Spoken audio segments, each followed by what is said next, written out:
Bom, nós estamos vivendo já expectativa desses dias de final de ano, Natal, comida, muita comida, e a gente já percebe que já há um clima, já há esse sentimento nostálgico que remete a gente a essa noção de celebração, de festa alusiva ao Natal. E nós estamos nos propondo, nesse mês, durante o mês de dezembro, a refletirmos sobre o tema remake de Natal. A palavra remake, talvez aqui o pessoal da década de 70, 90 vai compreender um pouco melhor, é um termo usado para você regravar ou recontar a história novamente, dando um novo sentido e um novo significado para gerações mais jovens.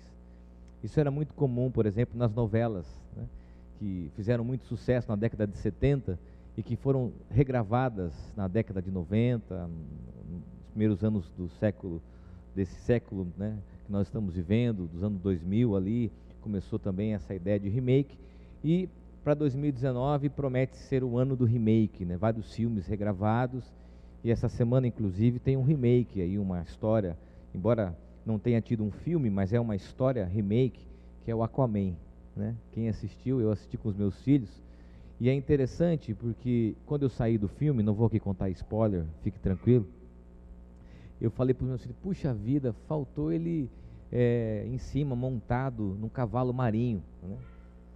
Aí o meu filho falou assim, pai, não dá para um homem daquele tamanho um cavalo marinho, pai, né? Não tem lógica. Eu falei, filho, mas é um filme de ficção, nada tem lógica. E eu fiquei sentindo falta, porque o Aquaman da minha época, ele montava no cavalo marinho, né?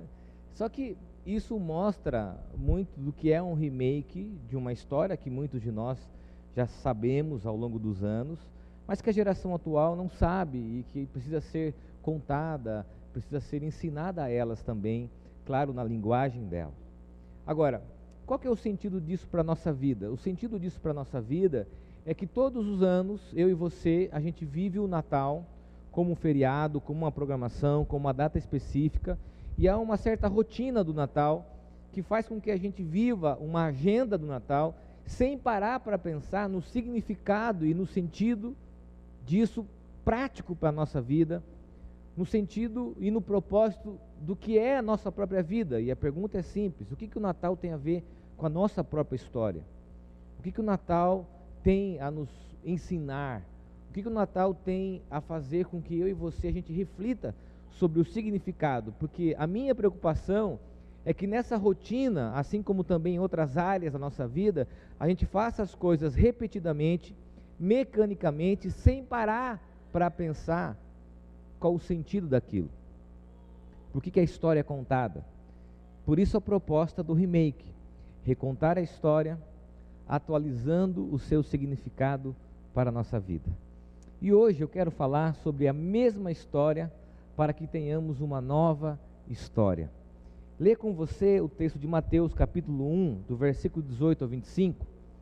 Nas narrativas de Natal, esse é um dos textos pouco lido nessa época, porque a gente conta lá a experiência de Maria, a gente conta, por exemplo, o texto que lemos na semana passada, dos pastores, dos reis magos, mas é muito difícil a gente olhar para esse texto, porque é um texto de uma revelação a José, mas que a gente encontra no Evangelho de Mateus, capítulo 1, do versículo 18 ao versículo 25. Diz assim: o nascimento de Jesus Cristo foi assim.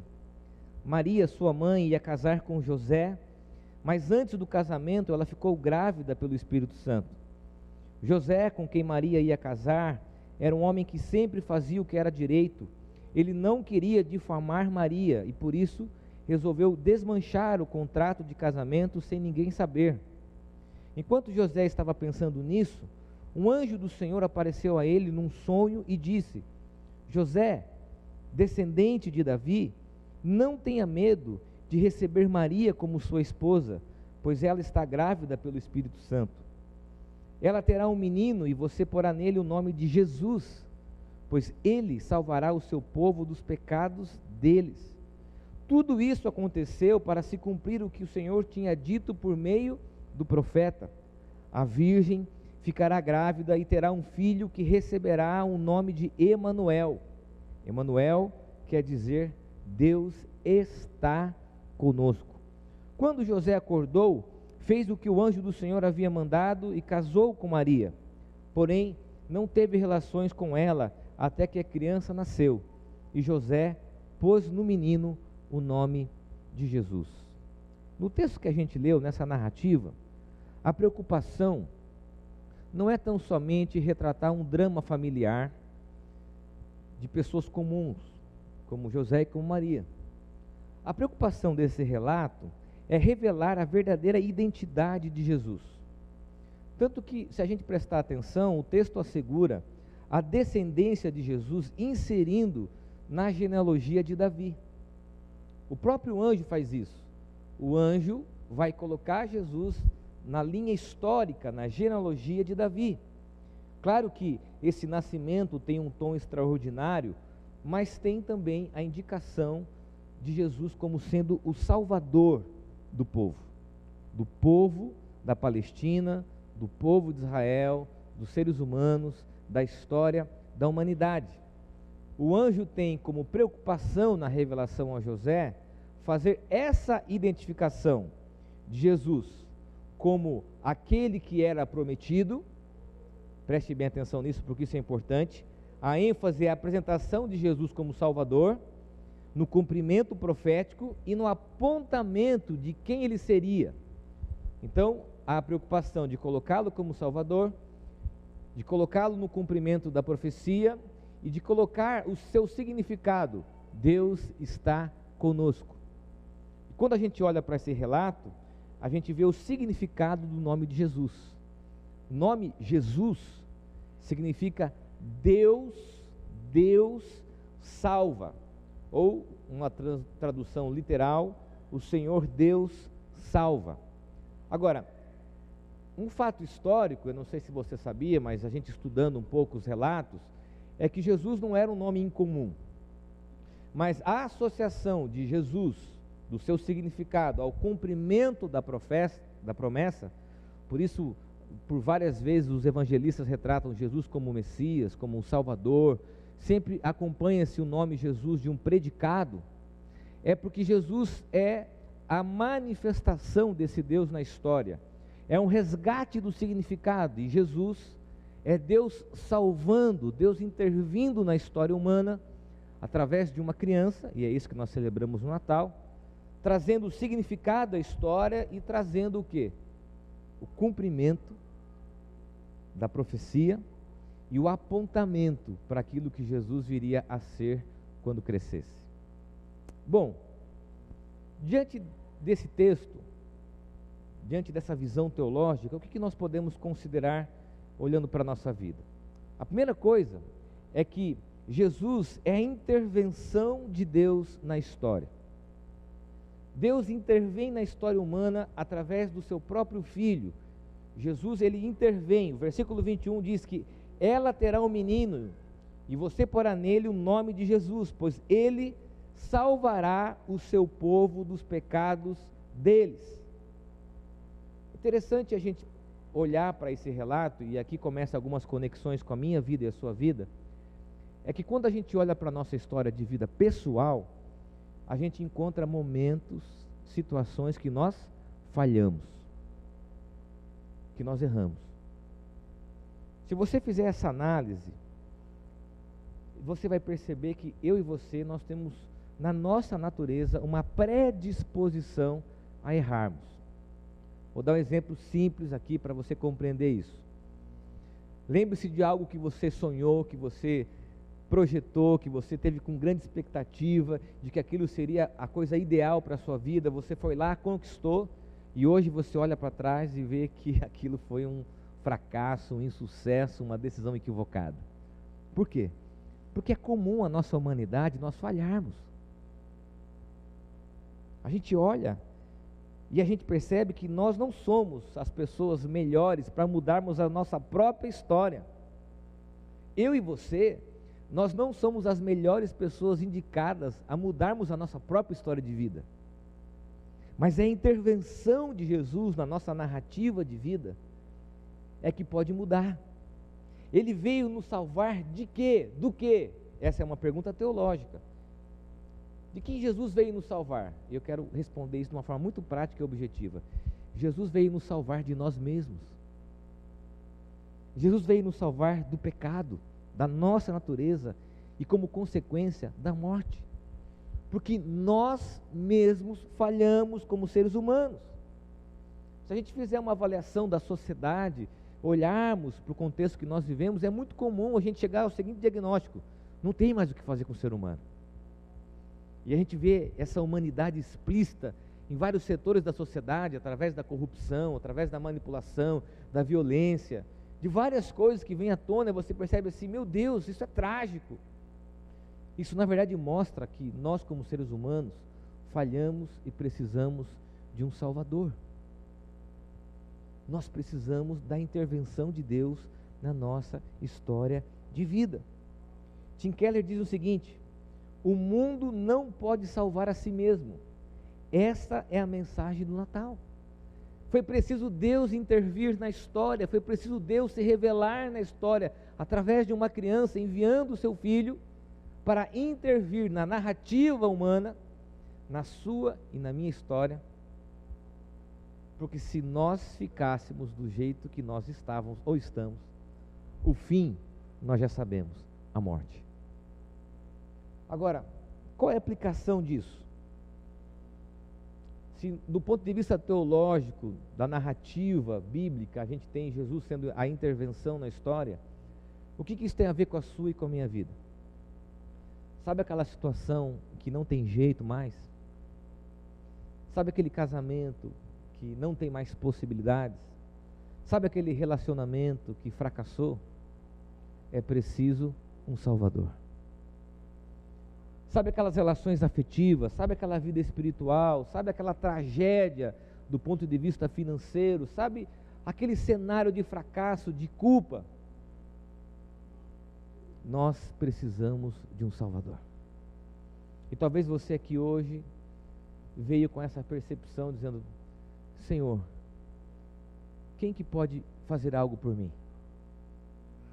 E agora, quem poderá nos defender? Chapolin Colorado? Nós precisamos da intervenção de Deus na nossa história, porque nós falhamos, erramos. E aqui tem duas perspectivas de pessoas que são consumidas pela culpa dos seus erros, pessoas que talvez olham para suas histórias pessoais, encontram fracassos, culpa e se veem consumidos por esse sentimento sem a possibilidade de viver uma nova história. Mas há também aqueles que estão batendo cabeça, que estão falhando, machucando, ferindo pessoas e que não reconhecem os seus próprios erros e as suas próprias tragédias.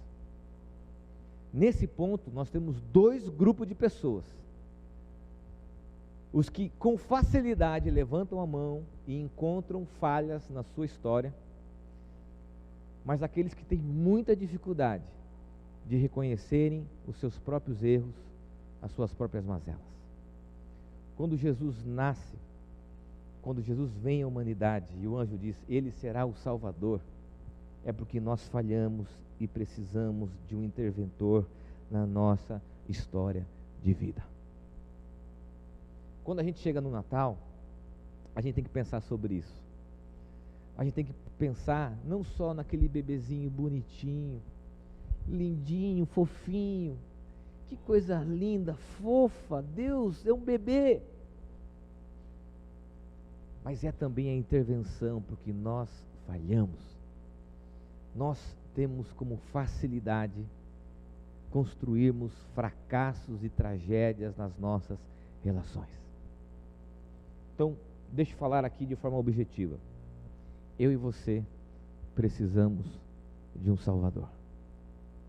Segunda consideração, Jesus traz novo sentido e significado. O versículo 22 diz: tudo isso aconteceu para se cumprir o que o Senhor tinha dito por meio do profeta. Ou seja, o nascimento de Jesus era o cumprimento da profecia, era o cumprimento daquilo que Deus havia prometido. Deus estava em Cristo realizando, ou seja, trazendo um novo sentido à história, novo significado, manifestando-se na história. Tanto isso é verdade, que posteriormente a gente percebe que até o calendário, a história, é dividida entre aqueles que têm o AC, ou antes de Cristo, ou o DC, depois de Cristo. Jesus é o cumprimento da profecia, a manifestação de Deus na história, trazendo um novo sentido e propósito. A pergunta é simples: se Jesus ele vem, traz novo sentido e propósito, nós deveríamos todos os anos, em todas as celebrações que participamos, perguntar: qual é o propósito e o sentido da nossa vida? O que move o seu coração? Qual é o significado da sua história? O que você traz na sua história de vida? O que você traz na sua narrativa pessoal? Há um grave problema nos dias atuais. Eu quero falar isso de uma forma muito objetiva, também rápida. Hoje, quando as pessoas olham para as suas histórias pessoais, nascimento, seu crescimento, adolescência, os seus relatos familiares, a sua vida profissional, as suas relações conjugais, a gente encontra alguns erros, alguns fracassos, algumas coisas que demonstram aquilo que nós falamos, que falhamos. E ao invés de nós trazermos isso diante de Deus, que pode ressignificar a nossa história, transformar, a internet, a vida virtual, ela oferece para a gente a possibilidade de mostrar para as pessoas uma outra narrativa da vida que não seja real. Eu diria que isso tem um efeito plástico, aparente. Então tem muita gente fazendo terapia virtual. Ela ressignifica a sua vida, não de uma forma real. Ela não trata da sua história. Ela apenas vai virtualizar aquilo que ela chama de ideal, para que as pessoas olhem e digam assim: uau, como essa pessoa é feliz. Como o casamento dela é perfeito, como ela é uma pessoa bem-sucedida, como ela é uma pessoa, usar um termo da internet, good vibes, como ela é uma pessoa que vive a vida na sua plenitude, mas a narrativa real dela não foi ressignificada, não foi transformada. Então eu diria que o ambiente virtual hoje é um efeito placebo em muitas narrativas de vidas reais, que não são transformadas, que não são ressignificadas, que não têm novo propósito e novo sentido. E o Natal, ele nos coloca diante da oportunidade, todos os anos, de repensarmos o significado das nossas vidas, porque não há nada na sua e na minha história de vida que ele não possa trazer novo sentido e novo significado. Eu quero falar isso para pessoas que já sofreram na vida e quando chegam no Natal são consumidos por aquela nostalgia, sabe? Que nos abraça. E parece que é nesses momentos que a gente traz à tona tudo que nós vivemos, até coisas boas, engraçadas, mas a gente traz sentimentos que não foram resolvidos. Até um episódio, um relato do Rubem Alves dizendo o seguinte, que o Natal traz à tona até os conflitos familiares, porque aquele parente que você não via há tanto tempo, que você emprestou dinheiro, ele não pagou, você fala assim: meu, eu tenho que encontrar com aquele cara. Você esquece dele o ano inteiro, mas aí você traz à memória que você vai ter que encontrá-lo, porque há um problema na sua narrativa, na sua história, que você precisa ser ressignificado e transformado. O que na sua vida precisa de novo sentido, de novo significado? Você que traz marcas profundas na sua história, dos mais diversos tipos de sentimento, do ódio à apatia, da indiferença, da angústia à tristeza e todos os outros sentimentos que marcam a sua trajetória de vida e que no Natal podem ser trazidos à presença de Deus para um novo sentido e para um novo significado. Eu estava pensando hoje à tarde, e eu não contei essa história de manhã, e pensando nessa consideração sobre o ressignificar a possibilidade que todo ano a gente tem de trazer um novo significado. Eu disse de manhã que eu olhei para a minha vida nesses dias e encontrei diversas falhas de comportamento, de atitudes, não com a igreja. O que eu sou aqui é um extrato do que de fato eu sou na minha vida real. A minha esposa que está me ouvindo sabe quem eu sou e sabe que esse ponto é importante para a minha vida, ressignificar, trazer novo sentido, novo propósito. Mas eu quero contar uma história sobre isso que eu não contei de manhã. E diz respeito a mim e a minha esposa. Quando o Enzo nasceu, tem um filho do meio especial, nós passamos por uma série de agendas, de várias consultas médicas, e o nosso ouvido e o nosso coração só aprendeu a ouvir má notícias. A gente já tinha passado por um processo de dessensibilização. Nós sabemos tantos exames, tantas coisas que diziam que aquilo não era bom, que a gente aprendeu a ser exposto a isso. O Enzo veio com toda aquela vida que ele nos trouxe, aquela montanha russa, sempre ouvindo, e a gente sempre brinca, as probabilidades mínimas. O médico dizendo assim: olha, existem casos para tanto, e o Enzo é o mínimo. E a gente já estava acostumado a isso, a viver isso. E eu quero ser sincero com você, uma das coisas que me incomodava muito, quando o Enzo nasceu, nós ficamos muito tempo na UTI, e no hospital que nós ficamos, a sala de espera da UTI era a mesma sala de espera dos pais que viam seus filhos nascerem. Eu não vou ser hipócrita para dizer para vocês aqui, eu quero abrir meu coração, aquilo era uma facada. Você vê pessoas comemorando, enquanto a gente estava esperando para entrar na UTI para ver se o nosso filho estava vivo. Tanto que a gente chegou, mandou uma solicitação para o hospital dizendo que aquele ambiente não era um ambiente legal para estar dois grupos de pessoas distintos, os feridos, machucados e aqueles que celebravam. Aquilo fazia mal. A gente conseguiu lá, eles entenderam, fomos para outro hospital, a mesma experiência. Fomos para um outro hospital, dividindo quarto, corredor, com pessoas que viviam uma agenda de vida diferente. Só que a gente foi sendo tragado por aquilo e foi de alguma forma dessensibilizando, perdendo a sensibilidade. E eu tenho certeza de que se Deus não ressignificasse a nossa vida, nós seríamos duas pessoas amargas. Como que Deus ressignificou e trouxe sentido à nossa vida? Eu estava com a guia de vasectomia pronta, fui lá, fiz uma palestra, ouvi uma palestra sobre os métodos contraceptivos. A minha esposa me ligou e falou: esquece essa guia, estou grávida. Às 48 do segundo tempo, grávida. E aí, o que vem no coração? Tudo o que nós vivemos, medo dos exames, medo do diagnóstico, pavor. Mas ela estava grávida. Voltei para minha casa, fiquei desesperado. Ali nunca me viu, eu punha a mão na testa, olha que minha testa é grande, colocava a mão na testa. A minha sogra estava ali junto e aquela situação para fazermos os exames foi uma angústia. Não foi algo da noite para o dia. Primeiro exame, voltamos nos especialistas, geneticistas, todo aquele processo, mesmo a gente sabendo que o que o Enzo tinha não era genético. Mas a gente fez todo o processo, todas as angústias, a gente tinha o ouvido e o coração treinados já, expostos sempre a ouvir uma notícia. Então a gente ia, fazia um ultrassom, o médico falava: está tudo bem. Mas está tudo bem mesmo? Como assim está tudo bem? A gente não, o coração não recebia aquilo, e foi indo um outro, até que no 6º mês nós estávamos num consultório em São Paulo, Dr. Moron, era o exame decisivo para saber se o Luca teria a mesma enfermidade do Enzo ou não.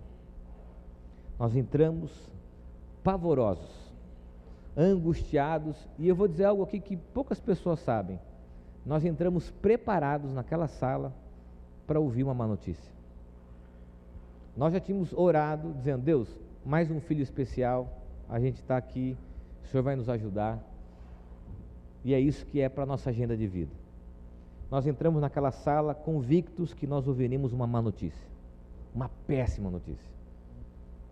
De repente o Dr. Moron entrou, e naquele dia ele sabia disso, marcou só a nossa consulta, apagou as luzes, começou lá do pezinho, foi subindo, foi para lá, para cá, fazendo todo o processo, até que ele falou e mostrou a coluna do Luca. E quando ele passou na coluna do Luca, ele terminou, acendeu a luz em lágrimas e disse: vocês podem ir embora, porque o filho de vocês não tem nada. E Deus nunca me deu uma oportunidade, disse isso para mim e para a Aline, de contar para uma mesma família que eu sempre dei má notícias, porque ele foi portador de má notícias, contar uma boa notícia. Eu nunca tive essa oportunidade. Seu filho é saudável, vão viver, curtir, porque ele não tem nada. O médico chorando e eu, Aline, congelado. Aline, mas o senhor passou direito? O senhor viu direito? O especialista do Brasil, Aline, ensinando ele a fazer ultrassom. Não tem nada. E o Luca veio, tirando de nós a amargura, tirando de nós o ouvido que só ouvia má notícia. É claro que o Enzo tem um significado, o Theo tem um significado, o Luca tem um significado, mas eu digo que o nosso caçula veio nos tirar, veio ressignificar o nosso coração de tristeza, de amargura. Porque se ele não viesse e Deus não intervisse e ressignificasse a nossa vida através dele, eu temo que hoje nós estaremos amargos, tristes com aquilo que nós vivemos. Olhando para a sua vida, o que Deus pode ressignificar? O que Deus pode trazer de sentido? O que Deus pode trazer de algo novo na sua história? Porque Jesus é a manifestação de Deus na nossa vida, trazendo um novo sentido e uma nova história. Terceira e última consideração. Antes disso, eu quero falar de uma frase do Ben Amen, que diz que o Evangelho de Jesus Cristo é a história de amor de Deus para conosco. É Deus trazendo um novo sentido, um novo significado à nossa narrativa. É Deus intervindo na nossa história, intervindo para trazer um novo propósito. E todos os anos, eu e você temos a oportunidade de repensarmos o significado da nossa vida, o sentido da nossa vida, as nossas atitudes, os nossos sentimentos, as nossas emoções e os nossos relacionamentos. Terceira e última consideração, que está calor. Eu lembrei de uma história, quando o Morumbi era muito pequeno, não tinha ar-condicionado, o Theo veio até mim, estava muito quente e falou assim: pai, termina logo, está muito quente, pai. Hoje está mais ou menos isso, com ar-condicionado. Terceiro ponto, Jesus se faz presente na história humana. Há a promessa do Salvador e há o movimento de Deus na história, mas permanecendo nela. Versículo 23 diz que a virgem ficará grávida e terá um filho que receberá o nome de Emanuel. Emanuel quer dizer Deus está conosco. Quando a gente estuda a história de Israel, os estudiosos e os teólogos acreditam que antes de Jesus nascer, era um período que Deus tinha se calado, chamado do momento que Deus se calou, ficou em silêncio, o período de silêncio na história de Israel. Tanto que se você estudar o Antigo Testamento, a transição para o Novo Testamento, os teólogos chamam esse período entre o Antigo e o Novo do silêncio de Deus na história de Israel. É como se Deus tivesse ficado em silêncio, não ausente, porque Deus não se ausenta, Ele está em todos os lugares, mas o silêncio de Deus na história de Israel. E é logo após esse silêncio na história de Israel que Deus se revela na história de Jesus e na encarnação do seu Filho. O que isso tem a dizer? De que nós não estamos e nem estaremos mais sozinhos na história e na narrativa da nossa vida. Tim Keller diz assim: Emanuel significa que o ideal se tornou real. O absoluto se tornou particular e o invisível se tornou visível.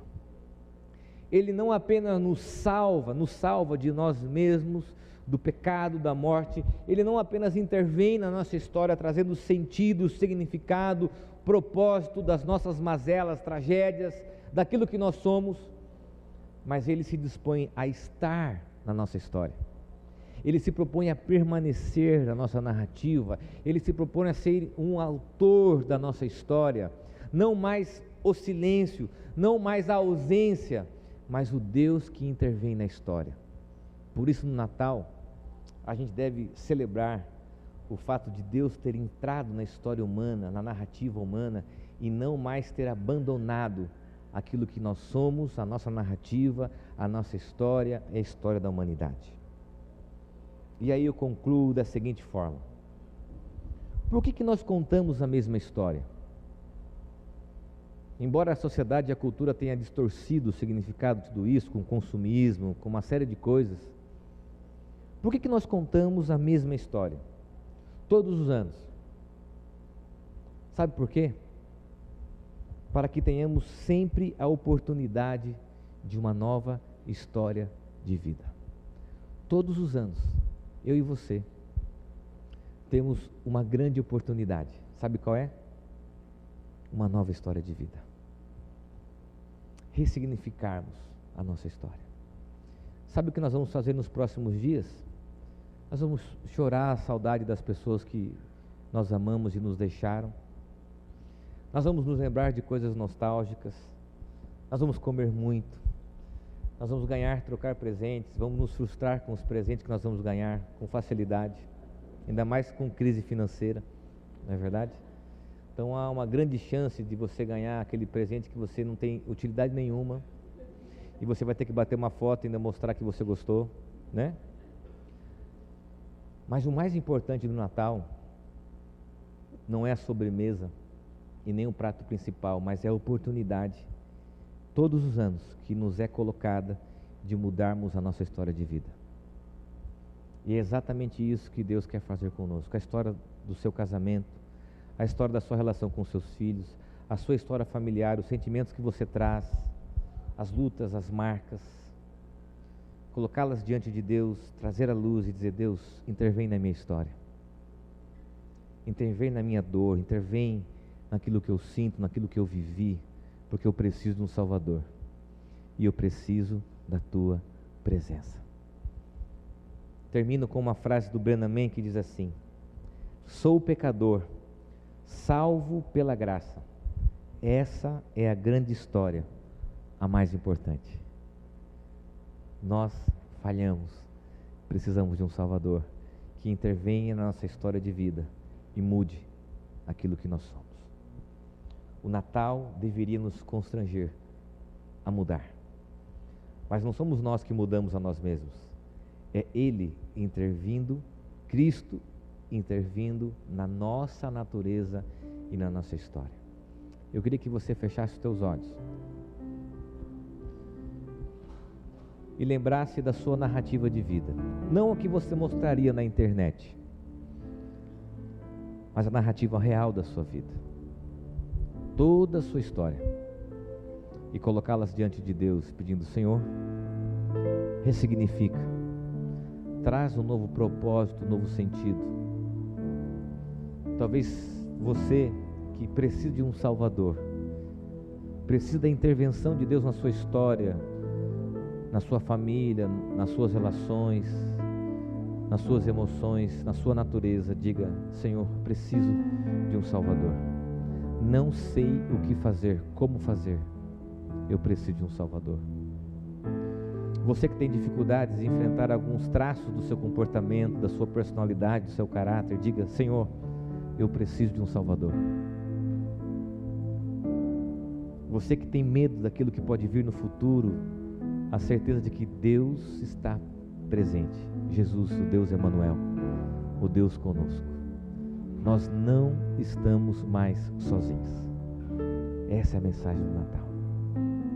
Que Deus intervenha na sua história de vida, Que Deus intervenha no seu casamento, que Deus intervenha na sua família, nos seus filhos, que Deus intervenha nas suas emoções, nos seus sentimentos, que Deus intervenha na sua história.